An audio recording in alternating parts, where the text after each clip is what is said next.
미국의 CPI 소비자 물가가 전쟁 전인 2월에 2.4%로 진정됐으나 전쟁 후인 3월에는 3.3%로 급등한 것으로 발표됐습니다. 지난해 미국의 출산율은 전년도보다 0.7명 감소해 여성 1000명당 53.1명으로 사상 최저치를 기록했습니다. 트럼프 행정부의 강경책으로 피난민 승인율이 7%로 급락한 반면 기각과 최종 추방령은 급증하고 있는 것으로 나타났습니다. 트럼프 행정부가 불법 체류자들이 더 이상 미국 생활을 이어가기 어렵도록 살 곳, 일할 곳 등을 집중 단속하고 있다는 보도가 나왔습니다. 헌정사상 처음으로 헌법 개정안에 대한 재외국민 투표가 실시될 가능성이 제기됐습니다. 시청자 여러분 안녕하십니까? 워싱턴 뉴스 투데이입니다. 미국의 CPI 소비자 물가가 중동전쟁 이전인 2월에 2.4%에서 전쟁 후인 3월에는 3.3%로 약 1%포인트 급등한 것으로 발표됐습니다. 이는 미국과 이란 간의 전쟁에 따른 유가 급등으로 미국의 물가 급상승을 불러왔다는 분석입니다. 한면택 기자가 보도합니다. 중동전쟁에 따른 유가 급등으로 미국의 물가가 요동칠 것이라는 우려가 현실화됐습니다. 미국의 CPI 소비자 물가는 전쟁 전인 2월에 2.4%로 진정됐으나 전쟁 후인 3월에는 3.3%로 급등한 것으로 연방노동부가 발표했습니다.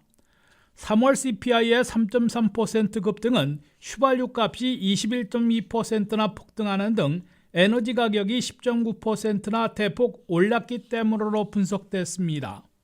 3월의 CPI 급등에서 4분의 3이나 유가 급등 때문으로 그만큼 전쟁 여파의 직격탄을 맞은 것으로 확인됐습니다.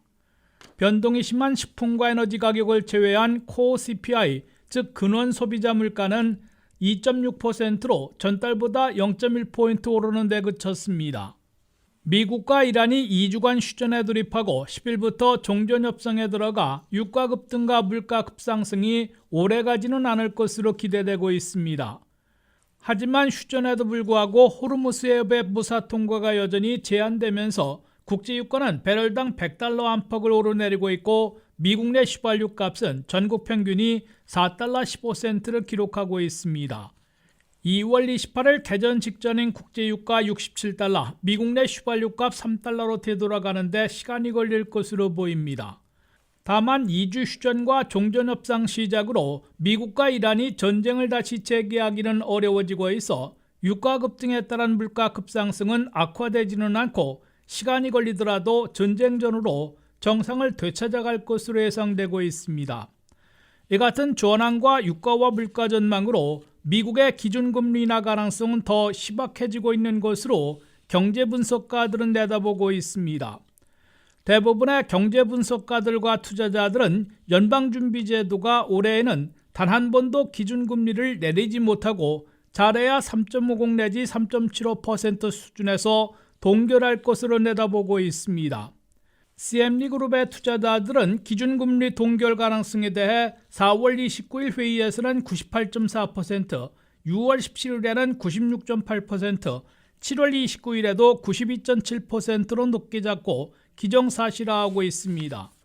나아가 올 하반기의 금리 동결 가능성도 9월 16일에 87.7%, 10월 28일에는 82.1%, 12월 9일 마지막 회의에서도 68.3%로 높게 잡아 한 번도 못 내릴 것이란 예측으로 기울고 있습니다. WKTV 뉴스 한면택입니다. 출산율 감소가 더 이상 특정 국가들의 문제가 아닌 전 세계적인 현상으로 확산되고 있습니다. 경제와 사회 구조 변화 속에 결혼과 출산 시기를 늦추면서 가임 여성들 사이 출산을 미루는 현상이 뚜렷해지는 가운데 미국 역시 예외가 아니었습니다. 미국의 출산율이 여성 1000명당 53.1명으로 집계돼 사상 최저치를 기록했는데요. 그 배경에 관심이 쏠리고 있습니다. 안혜린 기자가 보도합니다. 미국의 출산율이 또다시 사상 최저를 기록했습니다. CDC 산하 국립보건통계센터에 따르면 지난해 미국의 출산율은 여성 1000명당 53.1명으로 집계됐습니다. 이는 전년도보다 0.7명 감소한 수치로 관련 통계가 시작된 이후 가장 낮은 수준입니다. 전체 출생아 수 역시 360만 6천 명으로 1년 전보다 1% 줄었습니다. 미국의 출산율은 지난 2007년을 기점으로 꾸준한 하락세를 이어오고 있습니다. 초기에는 금융위기와 같은 경제적 요인이 주요 원인으로 지목됐지만 이후에도 감소세가 멈추지 않으면서 보다 복합적인 사회 구조적 변화가 영향을 미치고 있다는 분석이 나오고 있습니다. 연령대별로 살펴보면 변화는 더욱 뚜렷합니다. 10대 출산율은 큰 폭으로 감소해 여성 1000명당 11.7명 수준까지 떨어졌습니다. 이는 전년 대비 7% 감소한 수치로 1990년대 초반과 비교하면 급격한 하락입니다. 20대 출산율 역시 감소세를 보이고 있습니다. 반면 30대와 40대 여성의 출산율은 오히려 증가하는 추세입니다. 특히 30대 초반 여성의 출산율은 전년 대비 3% 상승하며 출산 시기가 전반적으로 늦춰지고 있음을 보여주고 있습니다. 전문가들은 이러한 흐름에 대해 출산 포기라기보다는 출산 지연 현상으로 해석하고 있습니다. 교육 수준 상승, 경력 유지, 주거 비용 부담 등 다양한 요인이 결혼과 출산 시기를 늦추고 있다는 설명입니다. 실제로 과거 출산율 감소의 상당 부분이 청소년 출산 감소에서 비롯된 것으로 나타나고 있습니다. 다만 출산이 계속 늦춰질 경우 장기적으로는 인구 구조에 부담이 될 수 있다는 우려도 제기되고 있습니다. 고령화 속도가 빨라지고 생산 가능 인구가 줄어들면서 경제 성장에도 영향을 미칠 수 있기 때문입니다. 이 같은 현상은 미국만의 문제가 아닙니다. 한국을 비롯해 주요 선진국 대부분이 출산율 감소를 겪고 있으며 전 세계 합계 출산율 역시 약 2.3명 수준까지 낮아지며 장기적으로는 인구 유지 기준선인 2.1명에 가까워지고 있는 상황입니다. 미국은 아직까지 이민 유입을 통해 인구 증가를 이어가고 있지만 최근 이민 규모 감소와 낮은 출산율이 맞물리면서 인구 증가 속도는 점차 둔화되고 있습니다. 결국 출산율 회복 여부가 향후 인구 구조와 경제에 중요한 변수로 작용할 것으로 보이고 있습니다. WKTV 뉴스 안혜린입니다. 트럼프 행정부의 강경책으로 피난민 승인율이 7%로 급락한 반면 기각과 최종 추방령은 급증하고 있는 것으로 나타났습니다. 이민법원에서 계류 건수들 중에서 무더기 기각하고 1년에 50만 건 이상 최종 추방령을 판결해 적체 건수를 375만 건에서 332만 건으로 43만 건이나 급감시킨 것으로 집계됐습니다. 트럼프 행정부는 불법 체류자들과 추방 대상자들을 가장 빠르고 가장 많이 미국에서 내보낸다는 이민 정책에 가속 페달을 밟고 있습니다. 트럼프 행정부는 이를 위해 연방법무부에서 관할하는 70곳에 있는 이민법원에서 750명의 이민 판사들에게 신속한 처리를 주문하거나 압박하고 있습니다. 첫째 트럼프 행정부는 700명의 이민 판사들 가운데 100명 이상을 해고하고 군 법무관과 연방검사, 국토안보부 관리 출신 등 143명을 신규 이민 판사로 임명했습니다. 750명의 이민 판사들이 70곳에 있는 이민법원에서 피난민 신청자들을 중심으로 계류 중인 건수들을 신속 처리하면서 무더기 기각하고 최종 추방령을 내리고 있습니다. 둘째, 이민법원에 계류돼 있는 적체 건수의 70%나 차지하고 있는 피난민 신청서들을 중점 다루면서 대부분 기각하고 최종 추방령을 발동하고 있습니다. 트럼프 2기 행정부에선 피난민 신청서들의 승인율이 전임 행정부 시절 45%에서 20%로 반감되더니 올 2월에는 7%로 더 급락해 20년 만에 최저치를 기록했습니다. 피난민 신청자들은 바이든 시절 일단 미국에 들어와 난민 신청을 수속하도록 허용했는데 트럼프 행정부는 CBP-1 앱으로 들어왔던 90만 명의 신청을 취소하고 이민법원에서 무더기로 기각시키고 있습니다. 셋째, 이민법원에서 기각당하고 즉각 종결 처리되면서 최종 추방령을 받은 외국인들이 급증하고 있습니다. 트럼프 첫 해에 이민법원에서 최종 추방령을 받은 외국인들은 50만 명으로 전년보다 57%나 급증했습니다. 넷째, 이민 구치시설에 구금되고 있는 외국인들 가운데 자진 출국을 선택하는 비율이 갈수록 높아지고 있습니다. 6만 8천 명 이상 구금되고 있는 불법 체류자들이나 추방 대상자들 가운데 자진 출국을 선택하는 비율이 전임 행정부에선 15%대에 그쳤으나 트럼프 행정부에선 40% 이상을 기록하고 있습니다. 트럼프 행정부는 자기 추방, 자진 출국을 선택하면 무료 항공권과 1인당 평균 $2,600의 출국 보너스를 지급하고 있어 자진 출국자들이 계속 늘어날 것으로 예상되고 있습니다. 국토안보부는 트럼프 첫 해 한 해 동안 300만 명 이상이 미국을 떠났는데 그중 220만 명이 자기 추방, 자진 출국자들인 것으로 발표한 바 있습니다.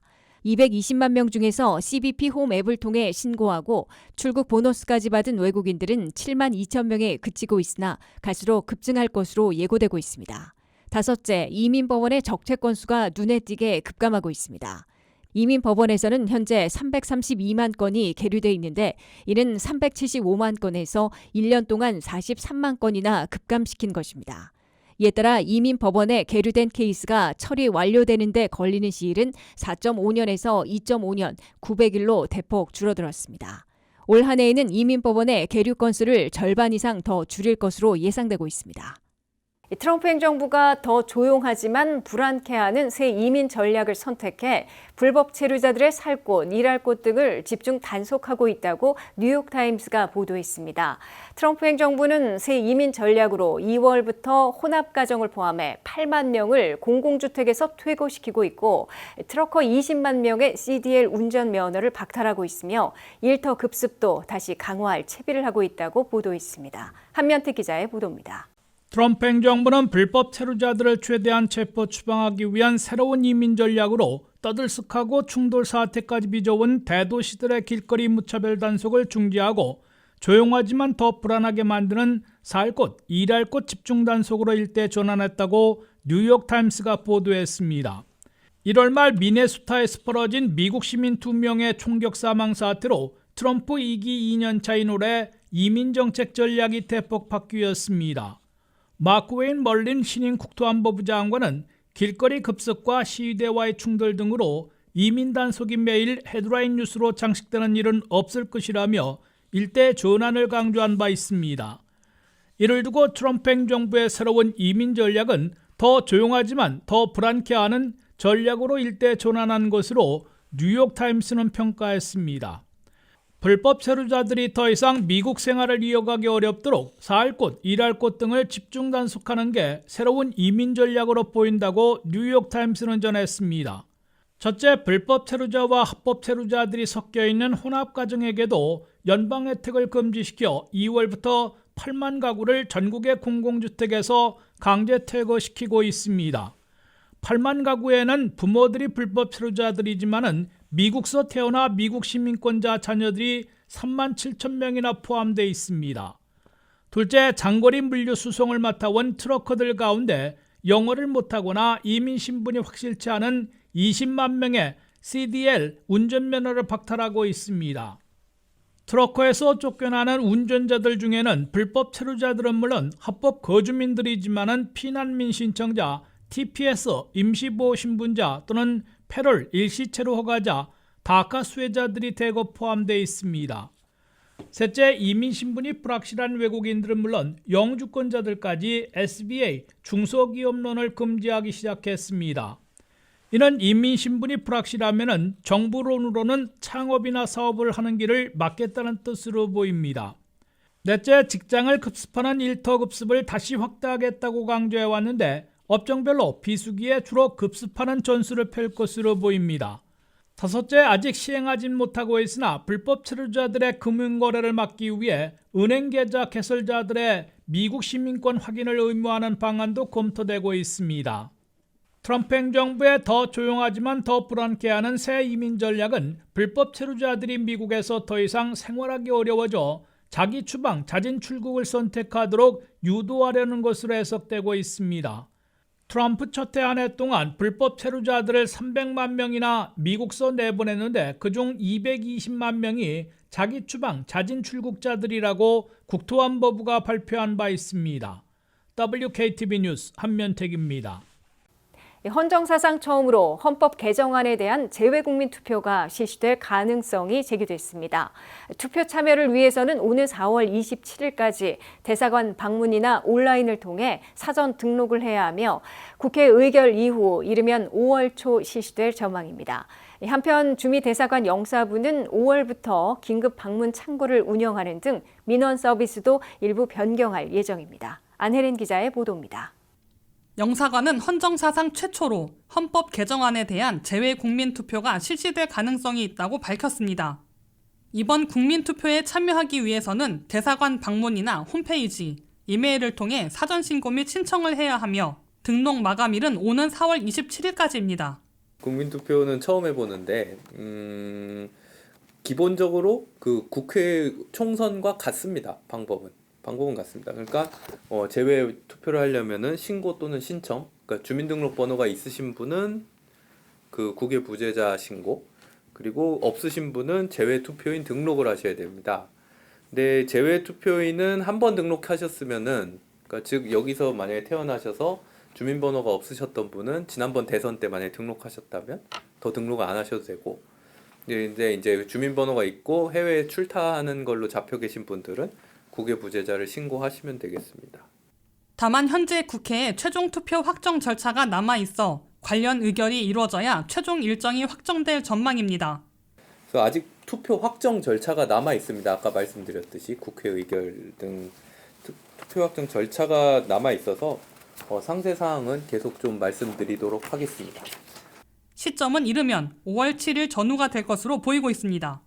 재외선거와는 달리 국민투표는 이번이 처음으로 진행되는 만큼 참여 방식에도 차이가 있습니다. 주민등록번호가 있는 경우에는 국외 부재자로, 주민등록번호가 없는 경우에는 제외투표인으로 각각 등록 신청을 해야 합니다. 구체적인 투표 장소는 확정되는 대로 별도 공고될 예정입니다. 이번 국민투표의 주요 내용은 헌법 개정안으로 헌법 전문의 5.18 민주화 운동과 부마 항쟁의 정신을 명시하고 대통령의 계엄 권한을 제한하는 내용이 포함됩니다. 또한 국토의 균형 발전과 관련된 조항도 새롭게 담길 예정입니다. 한편 주미대사관 영사부의 민원 업무 운영 방식에도 일부 변화가 있습니다. 기존에는 오전 9시부터 오후 5시까지 운영되며 일부 시간대에 예약제로 운영됐지만 5월 1일부터는 화요일부터 목요일까지 연령과 관계없이 긴급 방문이 가능하도록 2시간 동안 별도 창구를 운영합니다. 다만 신속한 업무 처리를 위해 기본적으로 30분 단위 예약제를 유지하고 있습니다. 주차 공간 등의 문제로 사전 예약을 권장하고 있지만 긴급한 접수나 처리가 필요할 경우에는 화요일부터 목요일 오후 1시부터 3시 사이 방문이 가능하며 이 경우 대기 시간이 발생할 수 있습니다. 현재 예약 대기는 통상 일주일 이내로 가능해 큰 혼잡은 없는 상황입니다. 기본적인 민원 상담은 이메일과 전화로도 가능하며 이메일 주소는 counselor.usa@mofa.go.kr입니다. 민원실은 주재국 공휴일과 대한민국 국경일의 휴무로 미 연방 공휴일과 함께 3.1절, 광복절, 개천절, 한글날이 포함됩니다. 또한 악천후 등으로 미 연방정부가 예고 없이 휴무를 지정할 경우 이에 따르게 됩니다. 업무별 준비 서류는 영사관 홈페이지에 상세히 안내되어 있으며 여권과 비자, 공증 관련 서류 등은 영사 재외국민 보호 항목에서 확인할 수 있습니다. 수수료는 신용카드와 현금으로 납부 가능하며 오는 5월 9일부터 시작되는 순회영사 서비스에서도 카드 결제가 가능하도록 준비가 진행되고 있습니다. WKTV 뉴스 안혜린입니다. 이상으로 워싱턴 뉴스투데이를 마치겠습니다. 시청해주신 여러분 고맙습니다.